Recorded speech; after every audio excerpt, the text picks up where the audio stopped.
et tout le monde. L'entreprise a souscrit 1 million d'euros entre 2009 et 2013 grâce à une technique d'optimisation. Le géant américain de la restauration rapide avait fait remonter plus de 3,7 milliards d'euros de recettes sur l'ensemble de ses restaurations européennes vers sa holding luxembourgeoise McDonald's. En 2019, le bénéfice net s'élevait à 1,88 milliard d'euros lors de ces 3 mois achevés fin septembre. Et pourtant, les verres boîtes ne sont pas devenus plus écologiques. Ils se font plus de bénéfices sur notre santé et celle de la planète.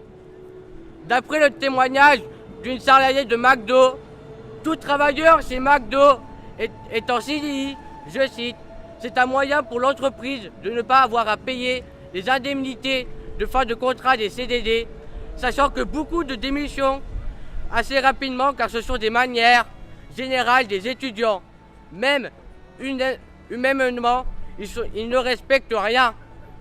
De plus, les femmes sont prises à la caisse avec des tenues généralement non adaptées qui peuvent être vulgaires pour inciter les clients à consommer. Je le mets pour votre attention, mais je ne parle pas trop des salariés. Au niveau mondial, près de 2,8 tonnes d'emballages jetables utilisés par minute et en France, 115 tonnes jetées par jour.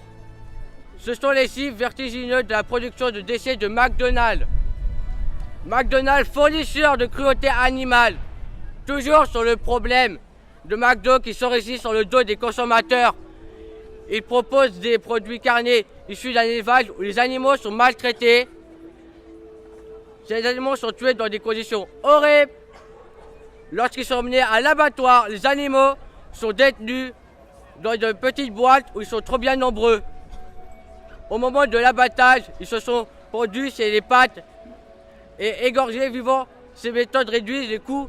Voilà pourquoi ils n'hésitent pas à utiliser ces systèmes cruels.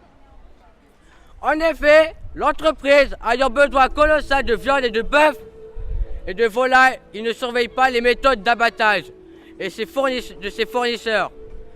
De plus, ils utilisent des plastiques à usage unique, non recyclables, les pailles le dessus des verres, etc.